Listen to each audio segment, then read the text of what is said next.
What is up, everybody? Welcome back to the channel. If you are anything like me, you grew up with platformers on every console imaginable. You know the type, the game with the jumping mascot, the colorful levels, and the promise of saving the world one leap at a time. Well, today we are diving deep into a forgotten 90s gem, and it is called Superfrog. I've been playing through this one, and I have a lot of thoughts on what NEC and Wolf Team pulled off here for the TurboGrafx 16. Is it still worth your time in 2026? Grab a snack, get comfortable, and let's break down everything Superfrog has to offer.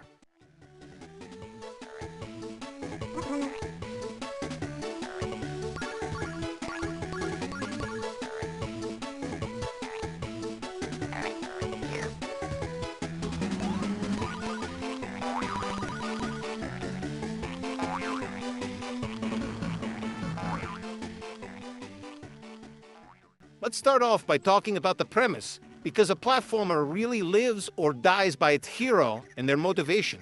In Superfrog, you play as a heroic amphibian with a red cape, taking on villains across colorful worlds filled with enemies, obstacles, and secrets. This came out for the TurboGrafx 16, a console that never quite caught on in North America, which means this game is relatively obscure compared to its SNES and Genesis counterparts. The game doesn't hold your hand too much, throwing you into multiple worlds with increasing difficulty. What I really appreciated is how the character design stands out. That green superhero frog with the cape is memorable and expressive. You're not just controlling a generic character, you're embodying a personality with attitude and flair.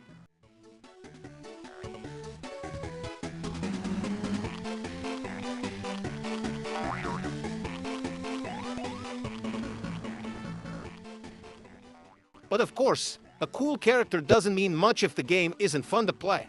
So, how does Superfrog actually feel behind the controller? The core gameplay loop is classic side-scrolling platforming action.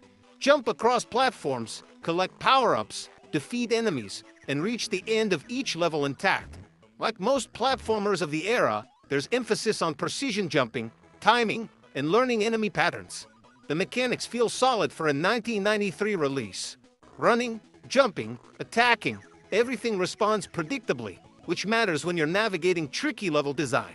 Power-ups likely include health restoration, temporary invincibility, or new abilities that let you access previously unreachable areas. Before I knew it, I was already grinding through levels wishing I had mastered the boss patterns.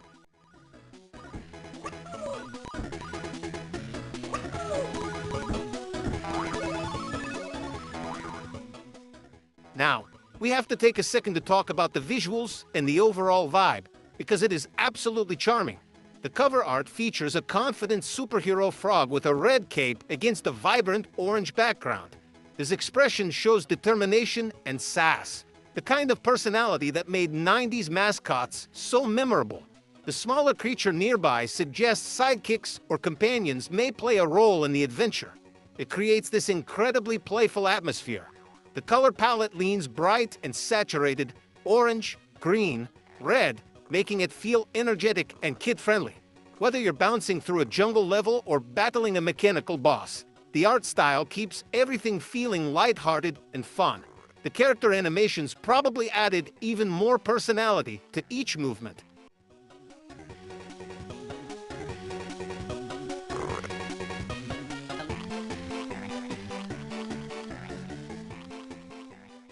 So, what's the final verdict on Superfrog?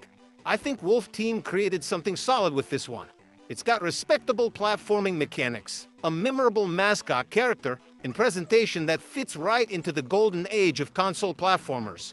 The fact that it was released on the TurboGrafx 16 means it has collector appeal and historical significance for console history enthusiasts.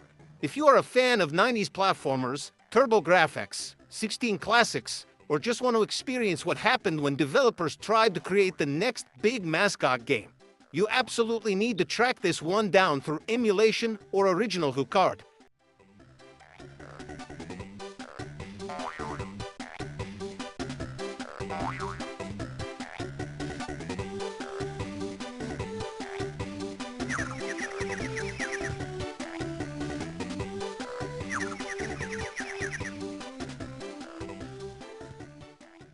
that is going to do it for my deep dive into Superfrog.